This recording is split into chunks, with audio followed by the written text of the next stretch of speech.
Thank you for joining us here on UK Theme Parks and welcome back to Chessington World of Adventures for a long-awaited World of Jumanji update. It's been a while since we were at the park.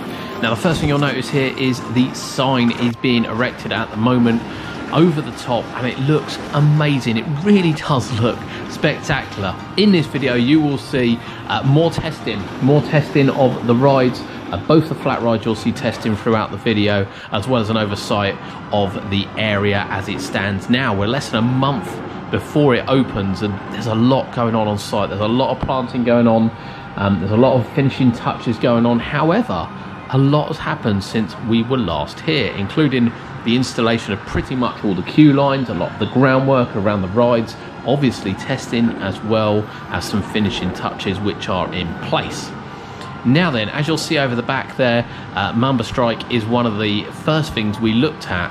Obviously this has received some attention over the past sort of couple of weeks in terms of the snake being finished at the back with the basket at the bottom, and it does look incredible, as well as some detail added to the snake itself.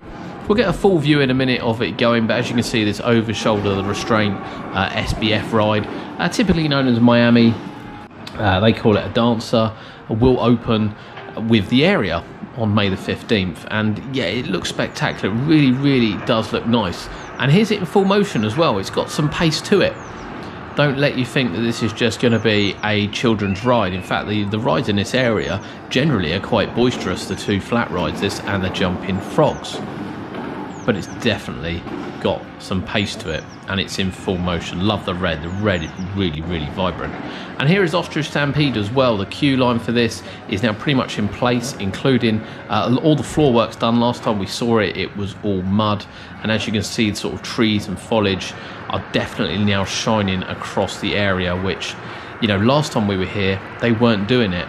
There's definitely some extra detail been added to the front of the building, and you'll catch there, and we will come back to it as well, the front of the outlet, which is likely to be a snack outlet, which is the old truck from Alton Towers. Of course, you can never get enough of the B&M track, and you saw earlier they are doing some touch-ups on it now. They are doing some painting on it as final preparations take place. But the amount of sort of plants and things that have gone in since we were last here are unreal. Absolutely unreal, with all this undercover here left to go as well. You saw briefly there, and you'll see again now, the queue line down the back is massive, and that will of course be for Mandrill Mayhem, the B&M coaster. Yeah, it's a big old queue that stretches sort of from one side to the other.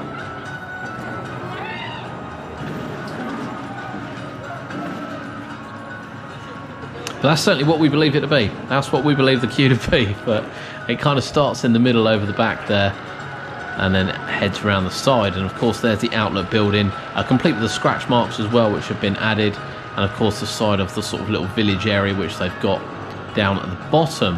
Now the sign itself, as we said, the big World of Jumanji sign is up, giving full advertisements, and there are then pieces on the floor still to be added. And there's a lot of pieces on the floor to be added to it.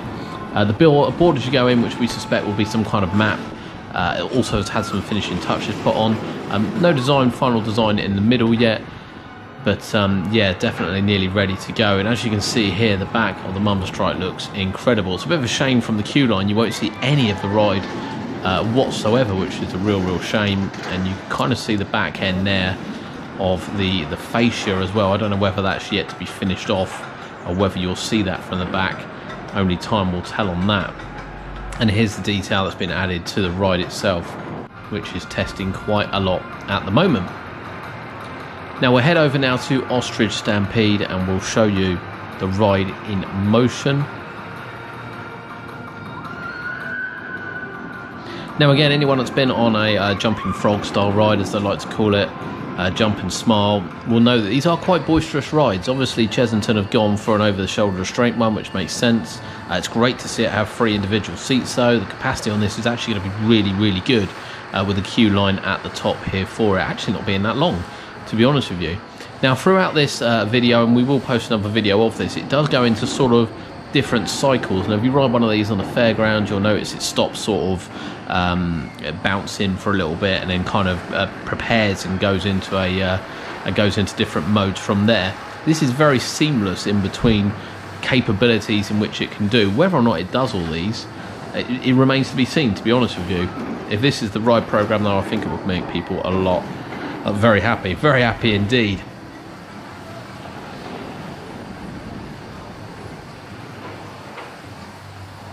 Over to Scorpion Express now, and of course that was due to open in April. Still a little bit of time left, but the train is built, it has been moving, it is on the tracks. Thanks for joining us here on UK Theme Parks. Give us your thoughts below as always, and we'll see you next time.